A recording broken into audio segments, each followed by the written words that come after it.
Hi all, എല്ലാവർക്കും പ്രാർത്ഥനാ തീർത്ഥത്തിൻ്റെ പുതിയൊരു വീഡിയോയിലേക്ക് സ്വാഗതം. കാലിൽ സ്വർണം ധരിക്കാമോ എന്നത് ആചാര്യന്മാർക്കിടയിൽ ധാരാളം തർക്കങ്ങളും മറ്റുള്ളവർക്കിടയിൽ നിരവധി തെറ്റിദ്ധാരണകളും ഉണ്ടാക്കിയ വിഷയമാണ്. ഇന്ന് വിവാഹ ദിവസം വധു കാലിൽ സ്വർണ്ണക്കൊലുസ് അണിയുന്നത് സർവ്വസാധാരണമാണ്. എന്നാൽ കതിർ മണ്ഡപത്തിൽ എന്നല്ല, ഒരിടത്തും തന്നെ കാലിൽ സ്വർണ്ണാഭരണങ്ങൾ അണിയരുത് എന്നാണ് ഹൈന്ദവത വിശ്വസിക്കുന്നത്. ഇന്നത്തെ വീഡിയോയിൽ ഞാൻ പറയാൻ പോകുന്നത് കാലിൽ സ്വർണ്ണക്കൊലുസ് അണിയുന്നതുമായിട്ട് ബന്ധപ്പെട്ടിട്ടുള്ള ചില കാര്യങ്ങളെക്കുറിച്ചാണ്. അപ്പോൾ വീഡിയോയിലേക്ക് കടക്കുന്നതിന് മുമ്പ് നിങ്ങൾ പുതിയതായിട്ടാണ് എൻ്റെ ചാനൽ കാണുന്നത് എന്നുണ്ടെങ്കിൽ തീർച്ചയായിട്ടും ചാനലൊന്ന് സബ്സ്ക്രൈബ് ചെയ്യുക. തൊട്ടടുത്ത് തന്നെ ഒരു കുഞ്ഞു ബെല്ലൈക്കൺ ഉണ്ട്, അതോടെ ഒന്ന് പ്രസ് ചെയ്യുക. അതിൽ ഓൾ എന്നുള്ള ഓപ്ഷൻ സെലക്ട് ചെയ്ത് കഴിഞ്ഞാൽ എൻ്റെ എല്ലാ വീഡിയോസിനും നിങ്ങൾക്ക് നോട്ടിഫിക്കേഷൻ കിട്ടുന്നതായിരിക്കും. മനുഷ്യ ശരീരത്തിൻ്റെ ശിരോസ്ഥാനം സ്വർഗവും കഴുത്തിന് കീഴേ മുതൽ അരക്കെട്ട് വരെയുള്ള ഭാഗം ഭൂമിയും അരക്കെട്ടിന് കീഴേ കാൽപാദങ്ങൾ വരെയുള്ള ഭാഗം പാതാള തത്വവുമായാണ് പ്രതിപാദിച്ചിരിക്കുന്നത്. പാതാളം അഥവാ നാഗലോകം വിഷമയമുള്ളതാണ്. അതുകൊണ്ട് തന്നെ പാതാളസ്ഥാനത്ത് ലക്ഷ്മി തുല്യമായ സ്വർണത്തെ ധരിക്കുക വഴി ദേവിയെ പാതാളത്തിലേക്ക് ചവിട്ടിത്താഴ്ത്തുന്നതിന് തുല്യമായി കരുതുന്നു. സർവ ഐശ്വര്യവും പ്രദാനം ചെയ്യുന്ന ലക്ഷ്മി ദേവിയെ നിന്ദിക്കുകയെന്നത് ശുഭമല്ലല്ലോ. ഈ തത്വപ്രകാരമാണ് കാലിൽ സ്വർണം ധരിക്കരുത് എന്ന് പറയുന്നത്. മറ്റൊന്ന്, സ്വർണം കാലിലണിഞ്ഞാൽ ആ വ്യക്തിക്കും കുടുംബാംഗങ്ങൾക്കും ധനനഷ്ടവും കടബാധ്യതയും ഉണ്ടാകും എന്ന വിശ്വാസവുമുണ്ട്. ഗുരുസ്ഥാനീയരെയും മാതാപിതാക്കളെയും മുതിർന്നവരെയും ആദരിക്കുകയും ബഹുമാനിക്കുകയും ചെയ്യുന്നത് ഭാരതീയ സംസ്കാരത്തിൻ്റെ മാത്രം സവിശേഷതയാണ്. ഭാരതത്തിൻ്റെ തനത് സംസ്കാരമാണത്. അറിയാതെയാണെങ്കിൽ പോലും ഗുരുവിനെയോ മാതാപിതാക്കളെയോ മുതിർന്നവരെയോ ധനത്തെയോ പുസ്തകത്തെയോ ചവിട്ടിയാൽ തൊട്ട് നെറ്റിയിൽ വയ്ക്കുന്ന ശീലം നമുക്കുണ്ട്. നമ്മുടെ ബഹുമാനത്തിൻ്റെ ആഴമാണ് ഇതിലൂടെ പ്രകടമാകുന്നത്. അതുപോലെ തന്നെ വിശിഷ്ടമായ ധനമായ സ്വർണത്തെയും ആദരിക്കുന്നതിൻ്റെ ഭാഗമായാണ് കാലിൽ സ്വർണ്ണാഭരണം ധരിക്കരുത് എന്ന് ആചാര്യന്മാർ ഉപദേശിക്കുന്നത്. സ്വർണം ചൂടിൻ്റെ അഥവാ സൂര്യൻ്റെ പ്രതീകവും വെള്ളിക്ക് തണുപ്പിൻ്റെ അഥവാ ചന്ദ്രൻ്റെ പ്രതീകവുമാണ് കൽപ്പിച്ചിരിക്കുന്നത്. കാലിലെ പ്രധാന മർമ്മസ്ഥാനങ്ങളിൽ സ്വർണം ഉരഞ്ഞു കിടക്കുന്നത് ദോഷകരമാണെന്ന് ചില ആയുർവേദ വിദഗ്ധരും സമ്മതിക്കുന്നുണ്ട്. എന്നാൽ വെള്ളി ധരിക്കുന്നത് സന്ധി സംബന്ധമായും രക്തസംബന്ധമായുമുള്ള ദോഷങ്ങളെ ചെറുക്കുന്നതിന് സഹായിക്കുമെന്നും ഇവർ അഭിപ്രായപ്പെടുന്നു. ഹിസ്റ്റീരിയ, നടുവേദന, മാനസിക സമ്മർദ്ദം എന്നിവ കുറയ്ക്കുവാൻ കാലിൽ വെള്ളി ധരിക്കുന്നത് നല്ലതാണെന്നും പറയപ്പെടുന്നു.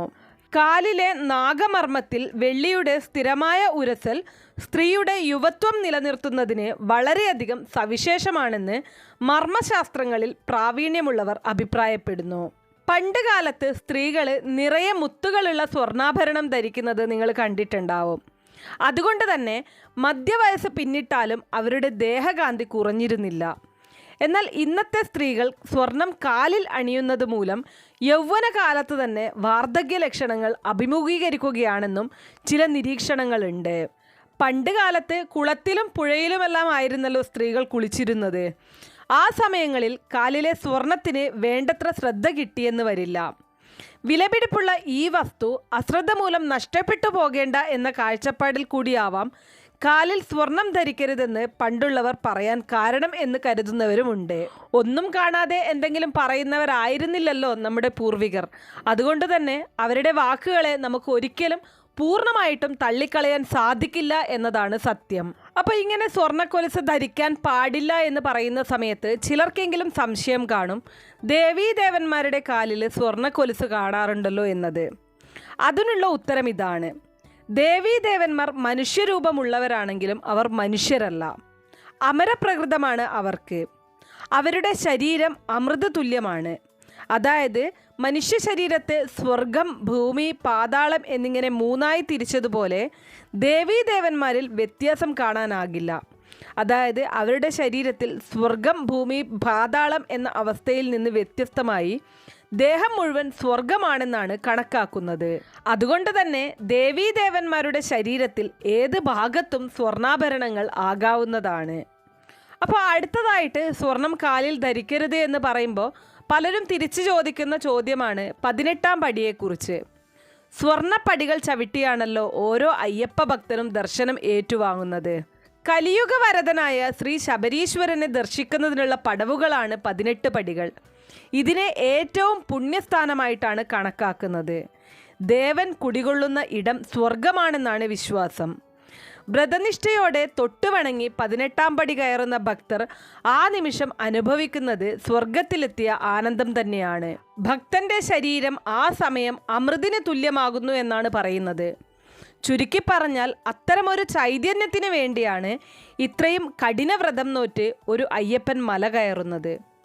ഓരോ അയ്യപ്പ ഭക്തനും തത്വമസി പൊരുൾ അഥവാ അയ്യപ്പൻ തന്നെയായി മാറുന്ന പരമ ആനന്ദദായകമായ മുഹൂർത്തമാണത്. താനും അയ്യപ്പനും ഒന്നാണെന്ന തത്വം ഫലിക്കുമ്പോൾ സ്വർണ്ണപ്പടവ് ചവിട്ടിക്കയറുന്നതിൽ യാതൊരു തെറ്റും ആചാരലംഘനവും ഉണ്ടാവുകയില്ല. ഒട്ടുമിക്ക ആൾക്കാർക്കും അറിയാവുന്ന കാര്യങ്ങൾ തന്നെയാണിത്. എന്നിരുന്നാലും പലരും ഫാഷൻ്റെ ഭാഗമായിട്ടും അതുപോലെ തന്നെ സമ്പത്ത് ഉണ്ട് എന്ന് കാണിക്കാനുള്ള ഒരു മാർഗമായിട്ടുമൊക്കെ ഇങ്ങനെ സ്വർണ്ണക്കൊലുസുകൾ കാലിൽ ധരിക്കുന്നത് കാണുന്നുണ്ട്. ഇങ്ങനെയുള്ള കാര്യങ്ങളൊക്കെ തീർത്തും ഒരു വ്യക്തിയുടെ വ്യക്തിപരമായിട്ടുള്ള കാര്യങ്ങളിൽ വരുന്നതാണ്. വിശ്വാസമുള്ളവർ വിശ്വസിക്കുക എന്ന് മാത്രമേ ഈ ഒരു കാര്യത്തിൽ പറയാൻ സാധിക്കുകയുള്ളൂ. എല്ലാവർക്കും ഇങ്ങനെയുള്ള വിശ്വാസങ്ങൾ ഉണ്ടായിരിക്കണമെന്നില്ല. വിശ്വാസമുള്ളവർ ഇങ്ങനെയുള്ള കാര്യങ്ങൾ മനസ്സിലാക്കാൻ വേണ്ടിയാണ് ഇന്ന് ഞാൻ ഈ ഒരു വീഡിയോ ചെയ്തത്. അപ്പോൾ ഈ വീഡിയോ കുറച്ച് പേർക്കെങ്കിലും ഉപകാരപ്രദമായി കാണും എന്ന് വിശ്വസിക്കുന്നു. നിങ്ങളുടെ അഭിപ്രായങ്ങളും നിർദ്ദേശങ്ങളും എല്ലാം കമൻറ്റ് ബോക്സ് വഴി ഇൻഫോം ചെയ്യാവുന്നതാണ്. നന്ദി.